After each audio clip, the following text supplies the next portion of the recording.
We had the collapse of the STD bank. Sorry, the RSV bank. The USB, the VCR, SVB bank. SVB, the Silicon Valley Bank, had a collapse. Now, Russell, I want you to explain this for the audience and for myself, because the collapse of the Silicon Valley Bank sounds like in a socialist utopia would be a holiday. Sounds like there should be gift exchanges on the day to commemorate the collapse of the Silicon Valley Bank. So do you want to fill us in on what happened and how? And like I said, I'm here to queue up your exhibits.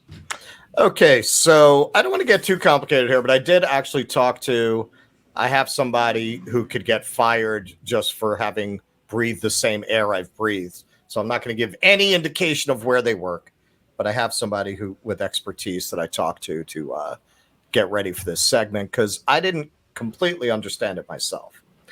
Okay, so this bank, before the interest rate started to get raised, bought a lot of bonds, and that was kind of their business model, which is relatively safe as long as interest rates don't go up. They bought a lot of bonds at 1.5% interest.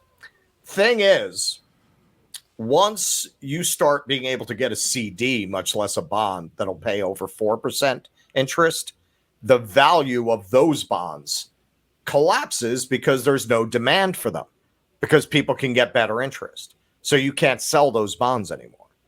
So this bank, which really specialized in dealing with founders and venture capital around Silicon Valley, startups, that kind of thing, they announced that they needed to do a capital raise because they were getting into a little trouble with these bonds. And that caused a classic 1930s style run on the bank. A lot of people don't realize this, but the money you have in the bank that's FDIC insured, it's only insured up to $250,000. Beyond that, you're shit out of luck.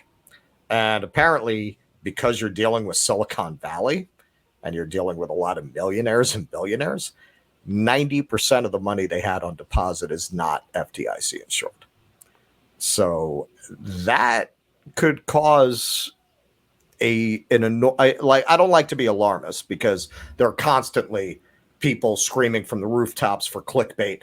The whole banking system is going to collapse next week. But hey, man, when people with that kind of money lose it all, that can trigger a panic through the financial system. Given how corrupt our government is, I'd be surprised if they let those people lose their money, though. I think in the end, the federal government's going to step in. Yellen said that they wouldn't get bailed out, but I'll believe that when I see it. I'll believe that when the Democrats' donors, and Republicans for that matter, donors start calling up about how they have to be made whole. But this is this is an example of two kind of running themes that go through a lot of these stories.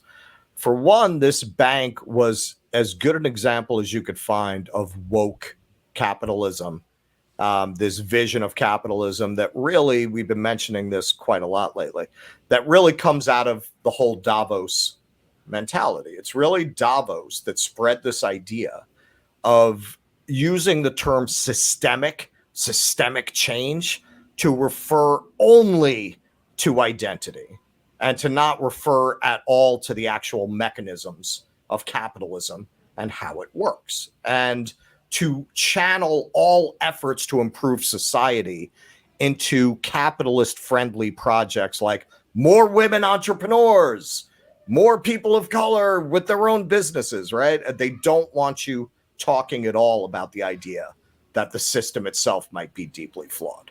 So we have a video that's a pretty good example of the kind of mission statement they would put out, even as they were furiously lobbying for less regulation. Do we have that?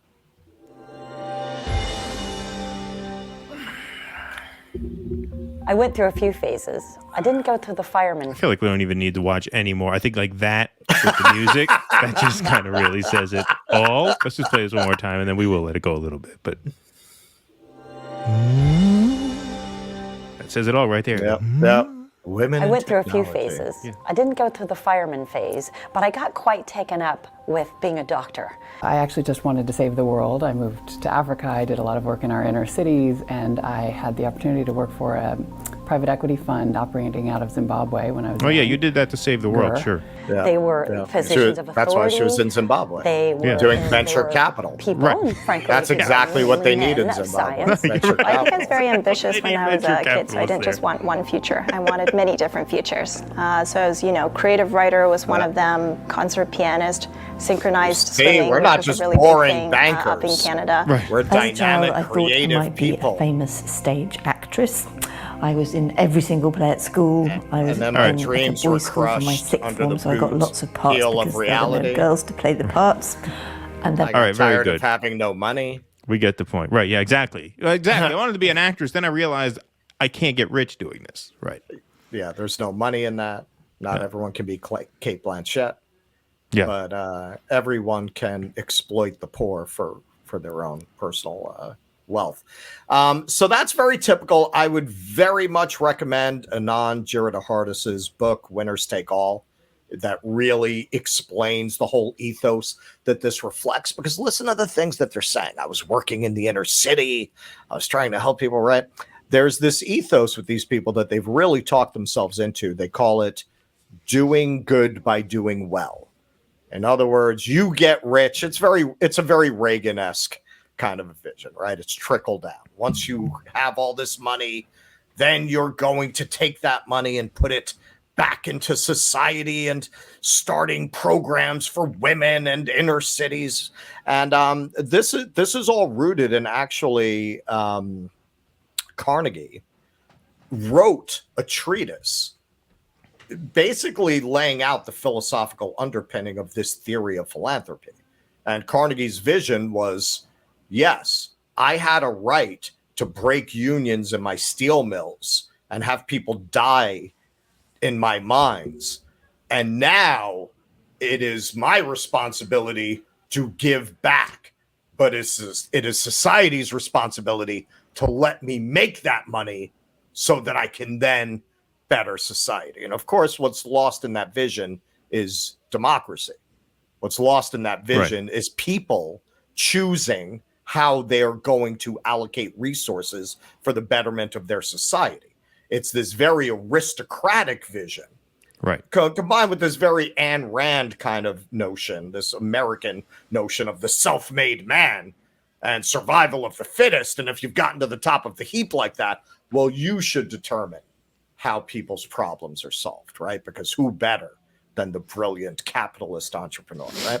That's what all that shit is. That's what all of that connotes. And that's really the purpose of woke capitalism, is to divert the idealism, particularly of young people starting out in their careers, away from social work, away from politics even, and purely into only trying to solve the problems of society through the means of capital, venture capitalists, banking, and investment, and to not think of these problems in any other terms. And SVB exemplified that as well as anything. In fact, what really exemplifies that to me is that video was dropped at the same exact time that their CEO was spending millions of dollars to deregulate banks in their category. After Dodd-Frank, banks that had over 50 billion. Once they had over 50 billion, then they had to be submitted to stress tests and to make sure nothing like this could happen.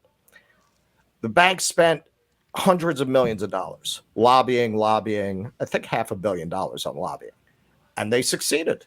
They got that raised to $250 billion. Now, at the time of their collapse, they were at $208 billion.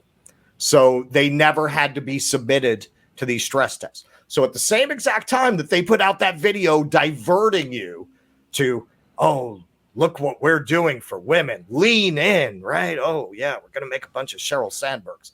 At the same exact time, he's creating systemic risk in the economy. And that is the purpose of that video. They want you looking at that and they don't want you looking at this. Please clap.